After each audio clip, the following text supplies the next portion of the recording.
What makes us who we are?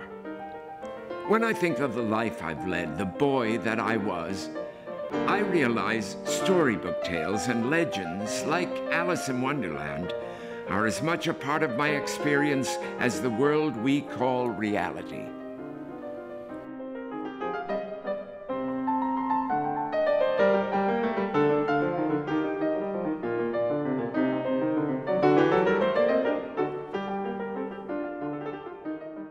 The boy's first remembrance took place before he was born. Some people might say his memory was a dream, for it came to him in the dark. But why then did he remember everything so clearly? A circle of souls wondering, where are we? What are we doing here? Who are we waiting for? And then a deep voice asked the question, who will volunteer for this next life? It's going to be difficult. I'll go, said the being who was to become the boy. And after a whisper of prayer, his presence left the circle and fell down, down, down into a new adventure. In the very same way he was read to later in life that Alice fell down a rabbit hole very deep. With plenty of time to look about her, she wondered what was going to happen next. But it was too dark to see anything.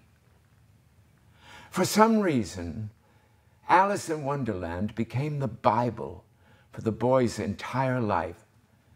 Perhaps his mother read it before he was born, and the words melted from her brain into the bloodstream that fed his body. For the story was always there, familiar. The letter C of Alice changed to a V, so that A-L-I-C-E of Alice became A-L-I-V-E, alive.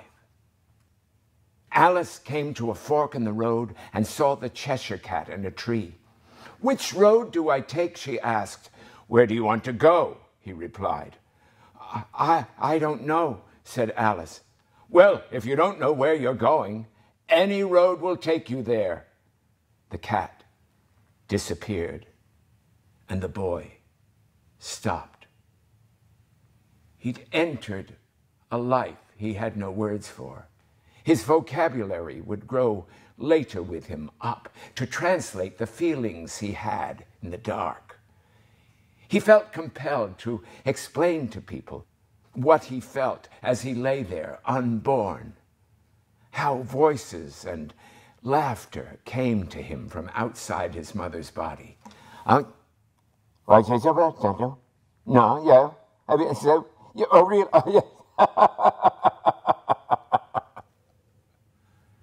His being believed if only it could understand what those sounds were, he'd know what he was doing, curled up there in the dark, unborn. Again, this is a young boy's translation of what happened into words that came later, how he felt as he lay there, unborn. Sometimes he'd forget and open his mouth to breathe, and then liquid would wash in that made him choke. Other times, his arm would float beneath his body and be pressed into prickly sleep so that he had to move about to be more comfortable. And then there was something he expects was a hand pressing against him. Perhaps his mother was hoping the baby inside her would move again. But of course, these are interpretations of an unborn baby's thoughts. He was flipped upside down suddenly, his neck crushed by the weight of his entire body above, and a thought came to him with the dreadful pain. This is the end, it said. After fearful screaming, his head emerged unseeing into cold and blinding light. The boy could see as he told people his story how one of their eyes wanted to believe while their other eye looked back at him forward, sideways, in disbelief. The pain was terrible. he explained to their accepting eye. I was crushed right here, a terrible pain crushing my ribs, and then the black and yellow pinwheels came that sang me to sleep. I awoke upside down, my ankle bones smashed together. And before I could think, a slap brought me shock and awe of all the things that Alice remembered on her journey through the looking glass. This is the one she remembered most clearly. Years afterward, she could bring the whole scene back together as if it were only yesterday. The boy's outside story began with people looking down at him as he lay on his back, unable to move. They pinched his face. They touched his hair. They petted him with bad breath and cigarette smoke, and he couldn't get away. He was remembering all this one morning as his mother read to him from a golden book. She looked at him lovingly as she spoke. The boy watched his mummy's bright red lips move about the words. So I wasn't dreaming after all, said Alice, unless we're all part of the same dream. Only I do hope it's my dream. I don't like being part of another person's dream. A blaze of light from his mother's dark eyes dazzled the boy with hope. He would always remember her hope. She was 21, a year older than he could comfortably count, and he was 5. His mummy touched a loving hand to his forehead. I have a plan for keeping your hair from falling off, said the knight. You take an upright stick and make each hair creep up it like a tree. The reason hair falls off is because it hangs down. Things never fall up, you know. His mother put the book away then, and as if looking into a dark mirror, her eyes moved to the back of her head. We're going somewhere, she told him. The boy waited for his mother to return, and when their eyes met again, he said, Where are we going? Somewhere, she said, her eyes and voice still very far away. Were you ever somewhere, he asked. I was there until you were born, she said. And wetting a finger on her lips, she wiped sleep crystals from his eyes. The car that drove into their driveway was light gray with F-O-R-D printed across its nose. Aunt Emily was driving. His cousin Judy waved to him from the back seat. We're going somewhere, he told her as he slid in beside her. I know, said Judy, who was 5 months younger and had recently taken to speaking in words of only one syllable. First day school, scared. She took hold of his shoulder. His mother got in, closed the passenger door, and Aunt Emily drove off into a whirl of September leaves flying against the windshield. 1, Judy counted. 2. They drove the rest of the way in silence. Aunt Emily parked the F-O-R-D before a large brick building shaped like a red capital C. Reflected in its several windows was a meadow of cemetery stones standing upright across the street.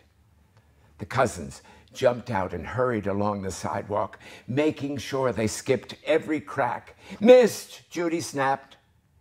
The boy turned quickly to be sure his mother's back was still unbroken. She was standing there, tall and proud, a beautiful young girl, his sister almost. She dipped her auburn head at him, and he felt magnified the way the Bible said people should treat God.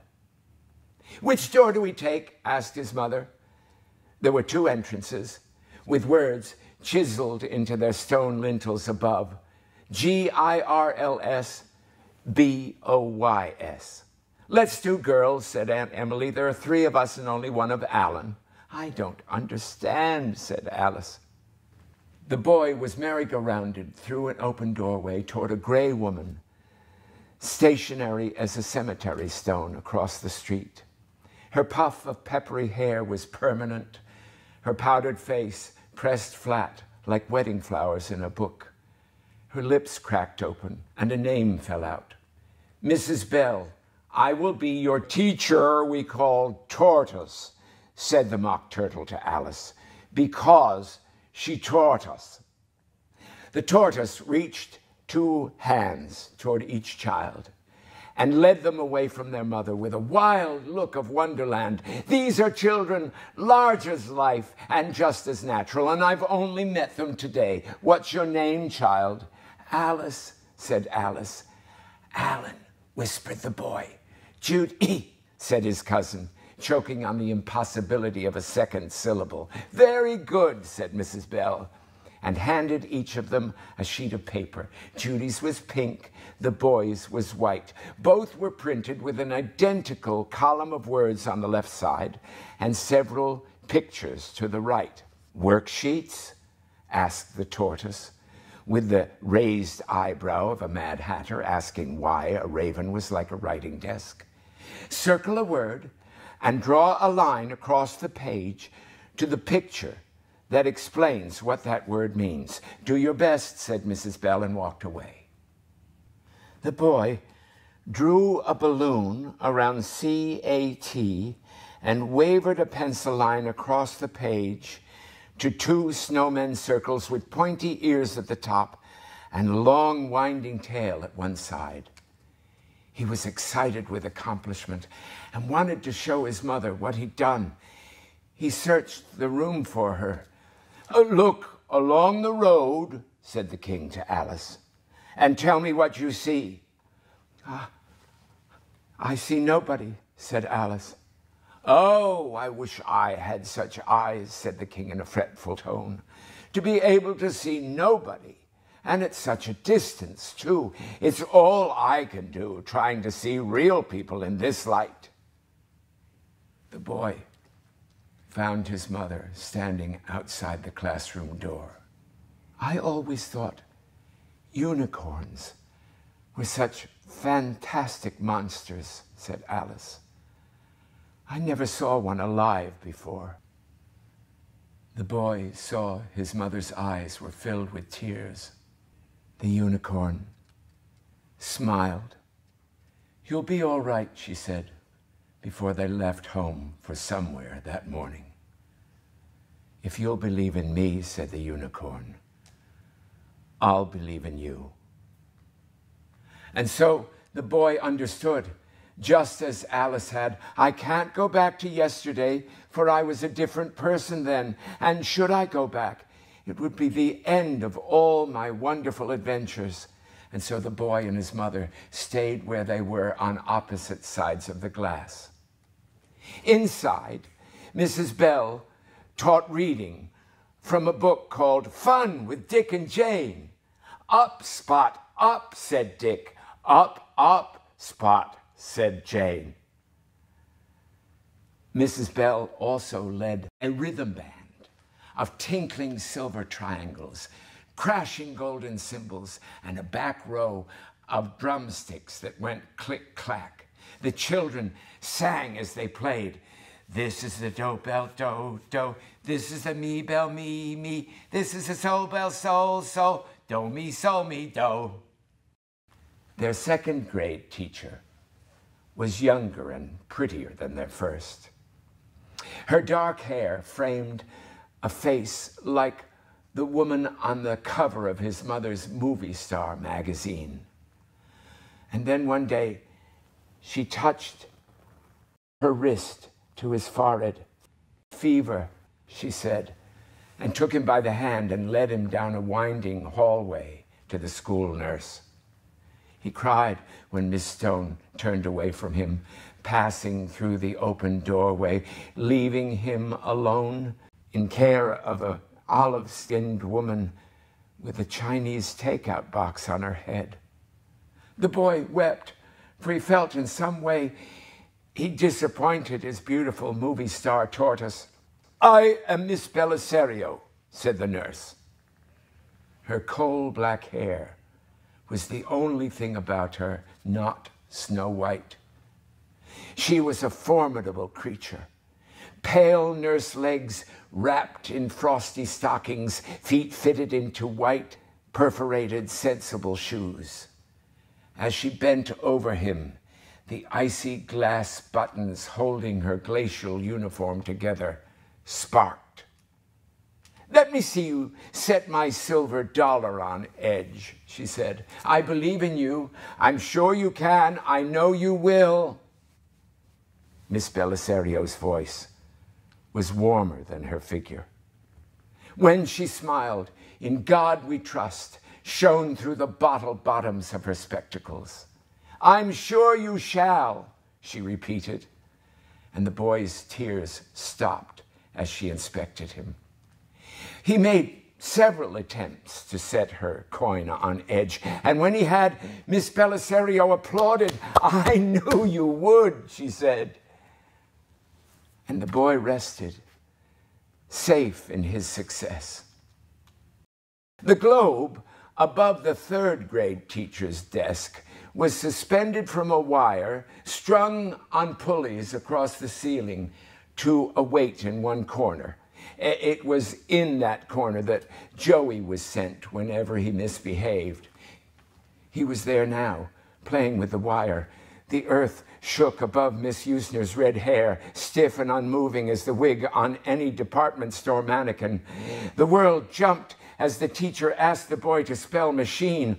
Letters scrambled from the boy's mouth before he could think. All concentration had died. He tried to grab the letters back, but his lips were already speaking. Speaking wrote as one does in a spelling bee. Machine, M-A-S-H-I-N-E, machine. Miss Usner screamed. Her arms flew upward, not because of his misspelling, but because the frozen continent of Antarctica had made contact with her head. Joey pulled at the wire. The world flew upward like a tea tray in the sky, and the teacher's wig was attached. Miss Usner's hair flew above the class like a red flag. Stars shone from its copper hairpins, and the boy, embarrassed at having misspelled machine, which he knew was spelled with a C, surrendered his face to the cold wood of his flip-top desk. "Aloha," crooned Matilda Casterlane to her fourth grade class. "This morning I shall tell you of my trip to Hawaii, our Polynesian possession." Jonathan, turn our lovely lights off and turn the dear slide projector on. A photo of Miss Casterlane descending the steps of a silver aeroplane flickered onto the screen. "Here am I in Honolulu, the exotic capital of Hawaii, 8 darling islands which we own, cast like leaves upon the Pacific Ocean," she cooed. "Our Hawaiians have such lovely customs. You know, immediately after this photograph was taken, a friendly native ran over and I got laid. I pledge allegiance to the flag of the United States of America and to the republic for which it stands, one nation, indivisible, with liberty and justice for all. We were not under God in 1949. We were under Harry S. Truman. No period after the president's S, said Mrs. Nelson, because it isn't an initial. It's this president's compromise for not being important enough to have a middle name. Oh, I know what you're thinking, said Tweedledum, but it isn't so nohow. If it was so, it might be, and if it were so, it would be. But as it isn't, it ain't. That's logic. Mrs. O'Neill drew a $1 bill from her purse and waved it before the 6th grade class. She ironed George Washington lovingly with pink nail fingertips and asked the class to observe. This dollar bill was signed by my very own uncle, Mr. John Wesley Snyder, Secretary of the Treasury. My uncle became a great man whose signature on this bill signifies that our country is something very special to the world. At one time, my uncle was a student in a classroom just like yourselves. He said to me when I was at your age, no one should go out into the world without knowing there's someone who believes in them, someone who wants them to make something of themselves. My uncle was that for me. And if you have no other, please remember, I would be happy to be that someone for you. When he was 12, the boy went next door to see his friend Tom. It was Tom's birthday. "Sit down," said Tom's mother. "I want to tell you about the love of God." The children sat on the floor. Carol was 8, Marilyn 5. The boys were 12. The children's eyes turned toward the kitchen table, where 12 candles on a round chocolate cake burned away the years of Tom's life. Their mother opened a Bible the color of plums across her lap. "Now, we're all going to die." Are we going to drown this time, Ma?" Carol asked. "No, we're going to burn up." "Well, I don't want to burn," said Tom. "Well, you have to." "How come?" "For the love of God." "Well, I don't want to burn either," said the boy. "Well, how are you going to save yourself when the whole world is burning up?" I'll run to the lake and I'll jump in and put my head under." "How are you going to breathe?" "Well, I'll put my head out and take a breath." "Burn your head right off." "Well, then I'll find a big iron bell and I'll hide under it until the fire goes away." "You'll sizzle up just like bacon on a skillet." The candles on the cake had burned away to nothing. 'Twas brillig and the slithy toves did gyre and gimble in the wabe. The boy couldn't sleep for months, wondering how he was going to save himself from the love of God, all mimsy with the borogoves. And then the answer came to him.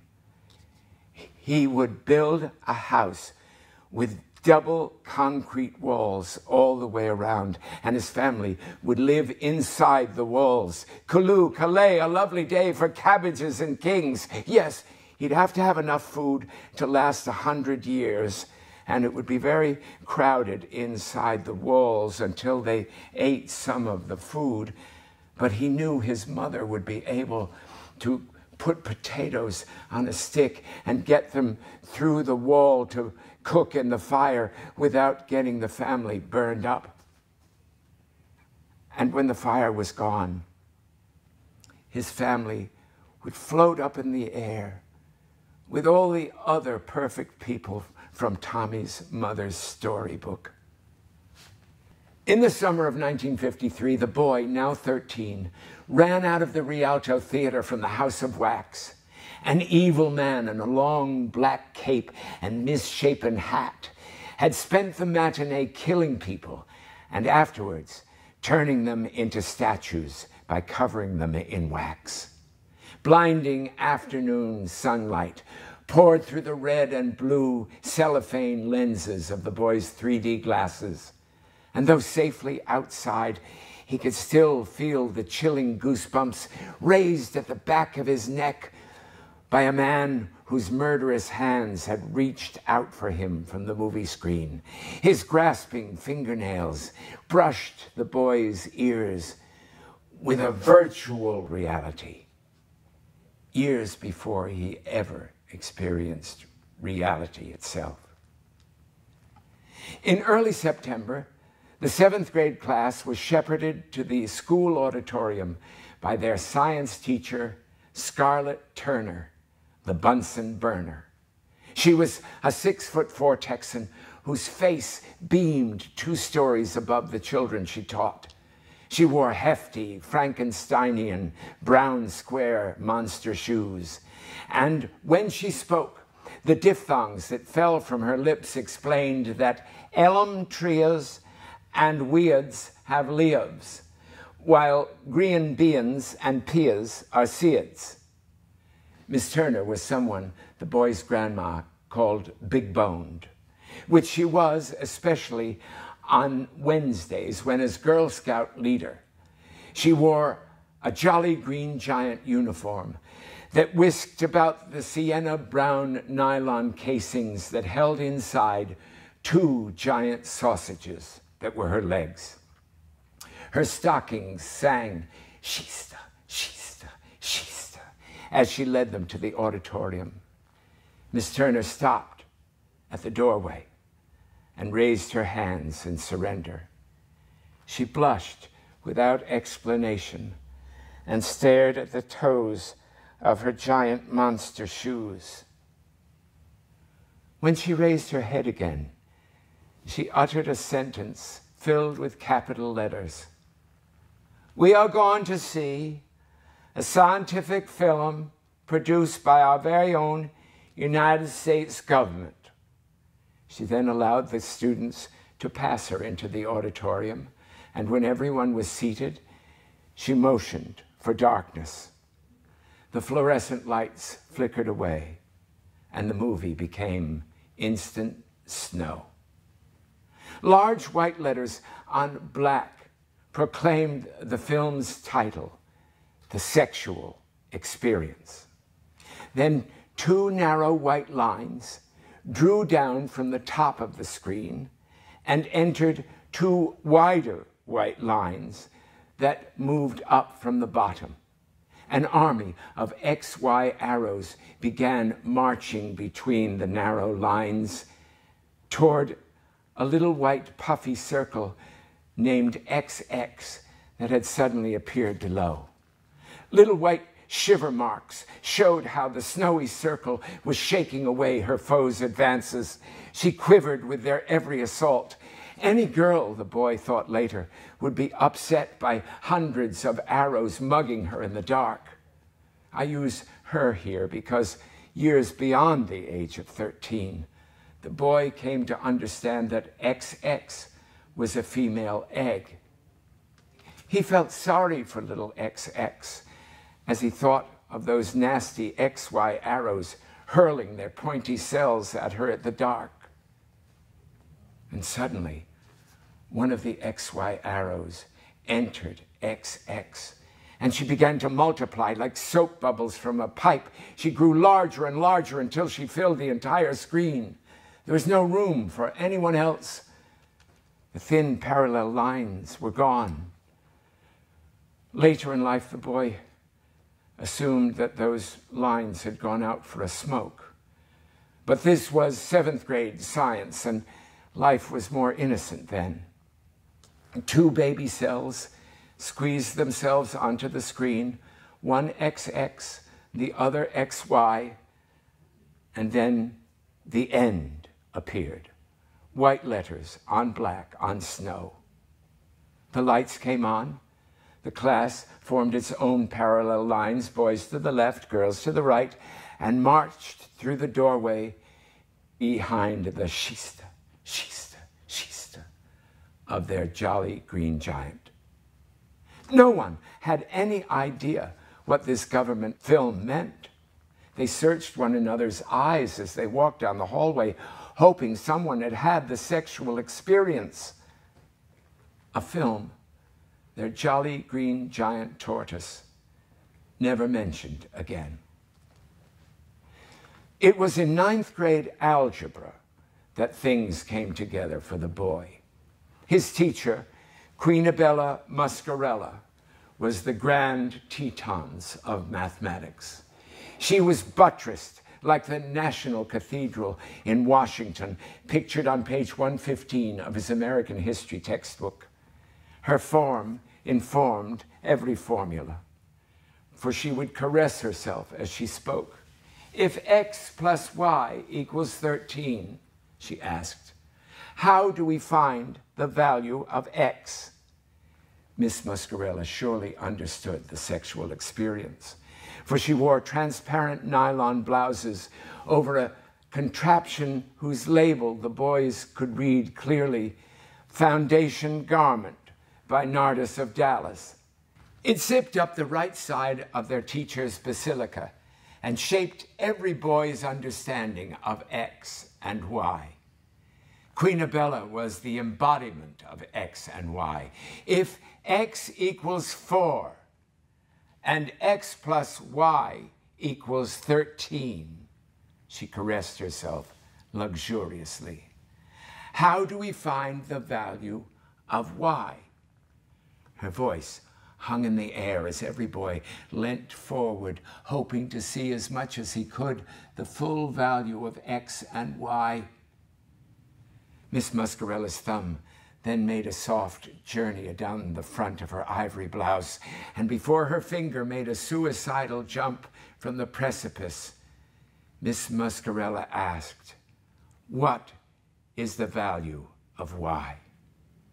The boy knew the answer to that and to any other question Queenabella Muscarella could ask. He was hypnotized by her houses of worship. Nipular reasoning gave him a full understanding of X and Y. And one morning, as he watched his teacher's fingers move, he wondered, how doth the little crocodile improve his shining tail? What makes us who we are? How do people find their way through the world? And after a class trip to a nearby university, the boy went to his guidance counselor for advice. I sent a message to the fish. I told them, this is what I wish. Those of you without money cannot expect to pursue a college education, said Delroy A. Hofbauer. Going to college would be a fairy tale for people like yourself. The little fish's answer was, you cannot do it, sir, because. The boy wondered if words made their way into our cells. If something as small as a one-celled amoeba can survive on its own, surely all cells had minds and their own intelligence. When he was a baby, before he was born, or knew where he was, hadn't he received messages from outside, messages he still remembered? Cells must absorb every thought and keep them inside forever, continually trying to translate the positive and the negative. The boy would have to think about words, especially when their message seemed positive but were filled with lies. Sticks and stones, for example. People repeated that phrase without policing it for the truth. And the truth was, words hurt, often more than sticks and stones, and there's no way to staunch their bleeding, especially when a person tells you what you want is impossible. But there had been other words to remember. A school nurse who told him he could set her coin on edge. His mommy the morning they left home for somewhere. You'll be all right, she said. Aunt Mrs. O'Neill, who told him, if you have no one else, please remember, I'd be happy to be that someone for you. Delroy A. Hofbauer had mentioned college, just not with the boy in mind. And afterward, as if the world was ruled by magic, a man from the New York State Board of Regents appeared on the auditorium stage beneath words chiseled on the wall above, "Character is the bewilder of the nation." The man said, "Go home, ask your parents what they believe you should do with your life. And so that very evening, after dinner, when his father had settled in his favorite chair to watch The Honeymooners, the boy went and stood beside him. "Wait for the commercial," said his father. Ralph Cramden said, "To the moon, Alice."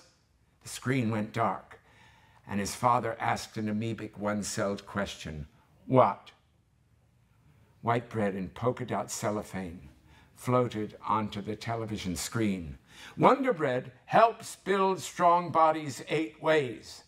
The boy told his father about the man from the New York State Board of Regents. "Wonder Bread is economical." "Where are you going to get the money?" asked his father. "Dunno," said the boy. "Well, I guess you better get a job," said his father. "Hey, Ralphie boy," Ed Norton called, and his father turned back to the television screen. The boy was given the most excellent advice, for it defined exactly what he didn't want to do. And so he applied to the only college he'd ever heard of, the one D.A. Hofbauer told him poor people couldn't afford.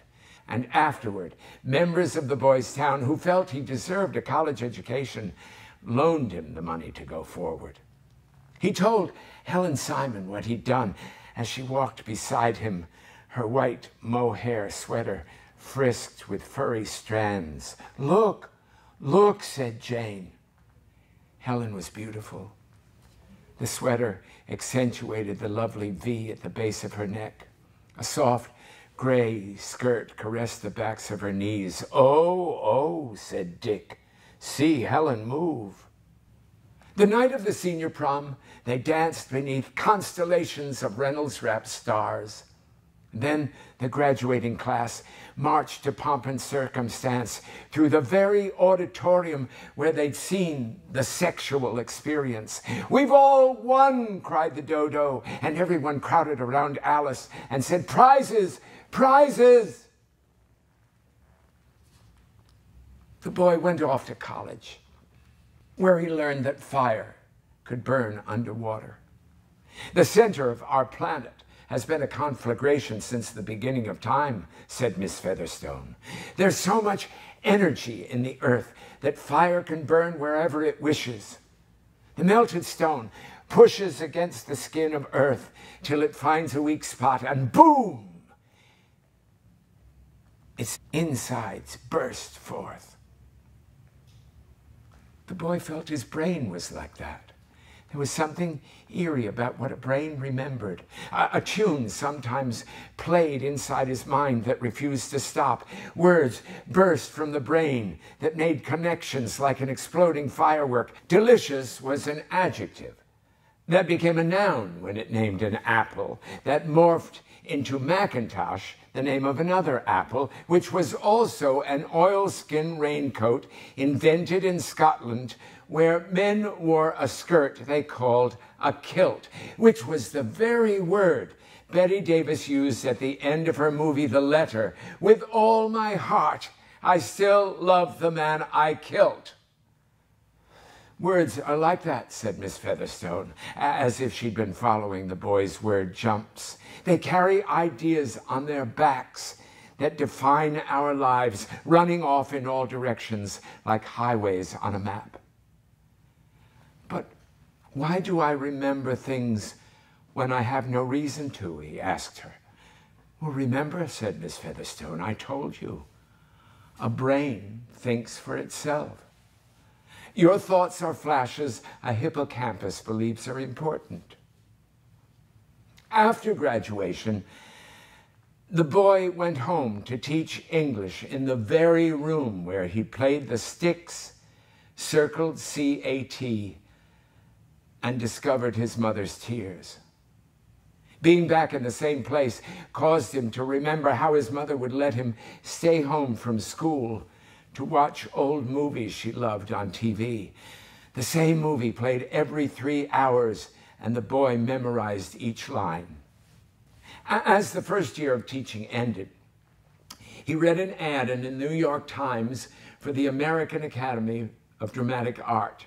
It showed a photograph of Robert Redford, and underneath was the promise, you can be here too. So that September, the boy was absent from school and present in New York City for a whole new big adventure until his money ran out. They say you can't go home again. You can, but every time you go, you have to go back as someone else. The bus passed a huge truck loaded with cages of live ducks. Cold wind blew their feathers about. Wings flew upward, and the boy heard a quack that was more like a scream, a duck's cry for help. There was nothing anyone in the world could have done for the fear of that duck. And it meant so much to the boy, for he couldn't help thinking that not having power was desolate enough to make a person cry.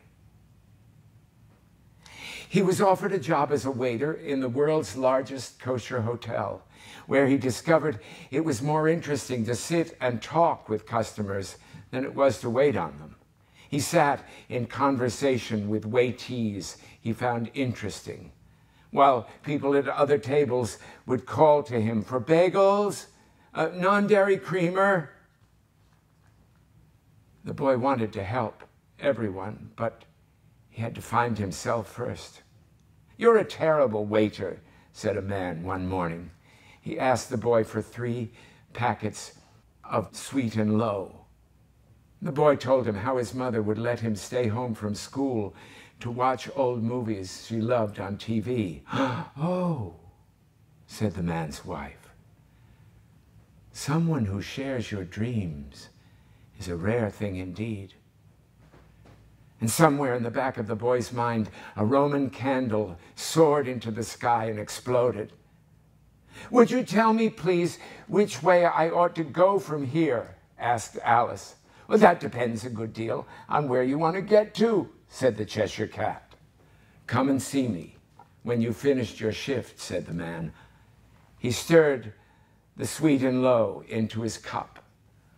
Coffee whirled about the spoon. "I might have a direction for you," he said. "I don't much care where I go," said Alice. "Well, then it doesn't matter how you get there," said the Cheshire Cat, who was now nothing but a smile. The man opened the door to room 519. He stood beside a tower of Samsonite suitcases. "I am the head of the Rotary International Foundation," he told the boy, and held out an ivory card with his name and address in raised blue ink. "You're a lousy waiter, but a person I believe would benefit from one of our scholarships. Why not apply to study abroad?" His question did not expect an answer. "I told them this is what I wish, the little fishes of the sea." The boy received his Rotary scholarship and applied to study at the Royal Academy of Dramatic Art. Their application required an audition in London, a trip he couldn't afford. But in very small print at the bottom of their first page were the words, "Certain cases may apply on tape." And so he recited into a microphone and sent a recording to the little fishes of the sea, who sent an answer in return that said, "You have not been accepted." "Is that all?" said Alice. "That is all," said Humpty Dumpty. "Goodbye." Rotary International allowed the boy to transfer his scholarship to an English teacher's college with an acting degree. The atmosphere there was familiar. He'd been there before. "Be a snowflake," said the teacher. "Experience the chill. Let me see you fall through the atmosphere. You grow larger and larger with the cold. Then the sun comes out and you begin to melt. Feel yourself becoming minuscule. You're now microscopic. Let me see you dissolve." And as the boy melted, he remembered the encouragement of others. Atticus would be there when Jeb waked up in the morning. "Love her, Pip, love her." "I know you can do it," said the nurse. "You'll be all right," said his mummy.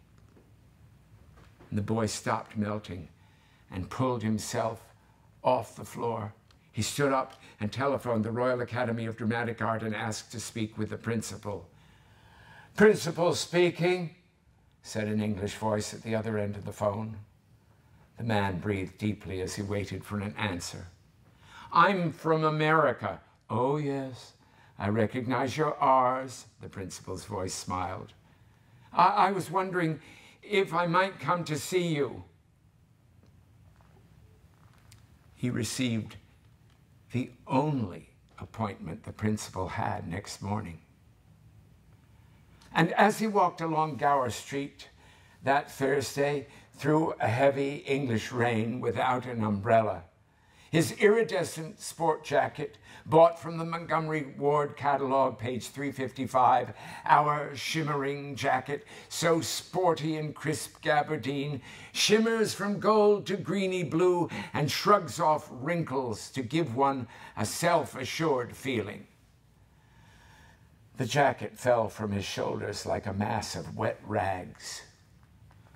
"We don't have bathrooms here," said the sergeant-at-arms when he was asked. "The English have toilets." He pointed a 3D House of Wax finger down a hallway, and the boy followed it to a door marked "Toilet." He thought of Miss Muscarella as he took 2 squares of English toilet paper and attempted to pat himself dry. Each sheet was an individual square, waxed on one side, unabsorbent on the other, and marked "Property of Westminster." "Funny, funny," said Sally. The sergeant-at-arms knocked on the toilet door. "The principal will see you now." The boy, still soaking, was ushered into a paneled office of English oak, surrounding a great carved desk with a formidable dark-suited man seated behind it. He motioned the boy to a large leather chair. "Now, my young American friend, how can I help you?" I once misspelled machine with an S, and yesterday I was asked to melt like a snowflake. I auditioned for you and you didn't take me." I don't remember your audition," said the principal. "On tape," the boy answered. "Recorded."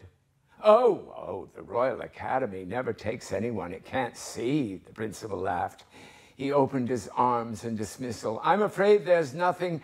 Memories flew through the boy's head as he sat there. He couldn't pull any one of them free, but they were words of encouragement that caused him to jump up, up, up, just as Dick and Jane and so many others had taught him to do. "I'll do my audition for you now," he said, and began before anyone could stop him. 2 households, both alike in dignity, in fair Verona, where we lay our scene, from ancient grudge break to new mutiny, where civil blood makes civil hands unclean. From forth the fatal loins of these 2 foes, a pair of star-crossed lovers take their life, whose misadventured, piteous overthrows do with their death bury their parents' strife. The fearful passage of their death-marked love, and the continuance of their parents' rage, which but their children's end naught could remove, is now the 2 hours' traffic of our stage, the which, if you with patient ears attend, what here shall miss, our toil shall strive to mend. The principal of the Royal Academy of Dramatic Art stood up. "It says on your application that all I have to do is read something. Give me anything and I'll read it." The boy began to cry. He understood being a snowflake now. He was melting. He was dissolving. He was resolving himself into a dew. He was nothing more than a puddle on the floor.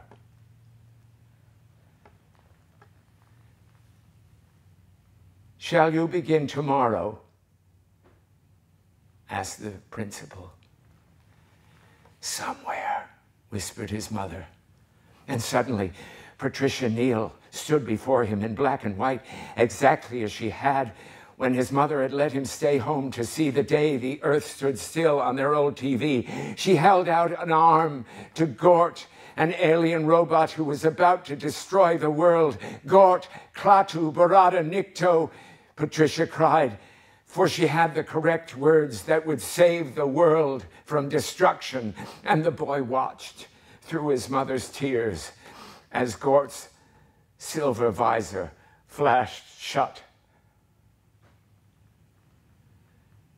The boy graduated from the Royal Academy of Dramatic Art 3 years later and returned to New York, where he worked among actors he'd only seen in black and white. They were different in color. Then one evening, as he was leaving the Broadway stage door, there was Delroy A. Hofbauer. "I read your reviews," he said, Gort, Klaatu, Barada, Nikto in his eyes. And the boy understood. We, all of us human beings, look out from behind our eyes with two minds, what we've learned growing up and what forms within us as we live. "I wanted to see how you are," said his guidance counselor. He smiled. The boy returned his smile and introduced Mr. Hofbauer to his fellow cast members. Oh, one of them, a girl named Mary Louise Parker, asked this question. "You were Alan's guidance counselor. Did you help him?" "I don't think so," said Mr. Hofbauer, after which certain silly worries like spelling machine with an S magically disappear. The brain, thought the boy, is a magical thing. It was only a few weeks later that the boy experienced reality for the first time. He was reading to his mother exactly as she had read to him only 35 years before.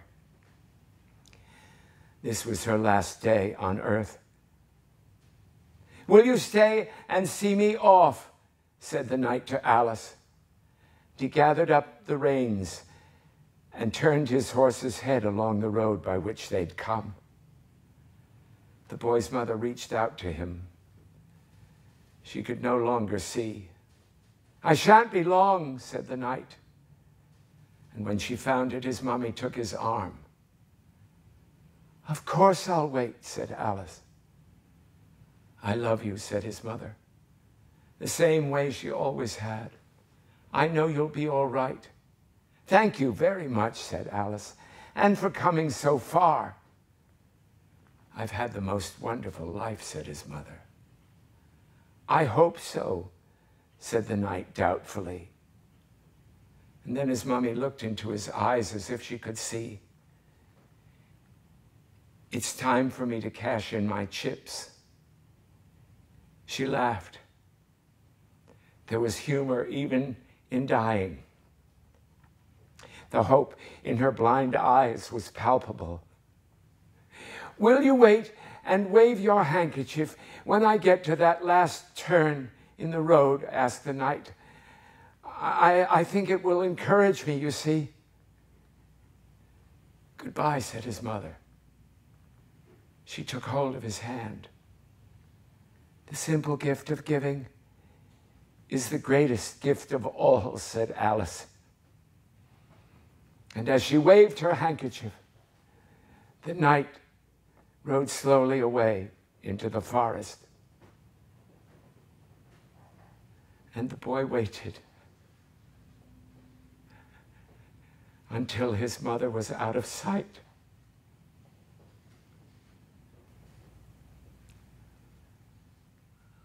Lastly, he pictured this same little boy in the aftertime would become a grown man, and how he would keep through all his riper years, the simple and loving heart of childhood. How he would gather about him other little children and make their eyes bright and eager with many a strange tale, perhaps even with the dream of Wonderland long ago. And how he would feel with all their simple sorrows and find a pleasure in all their simple joys, remembering his own child life and the happy summer days.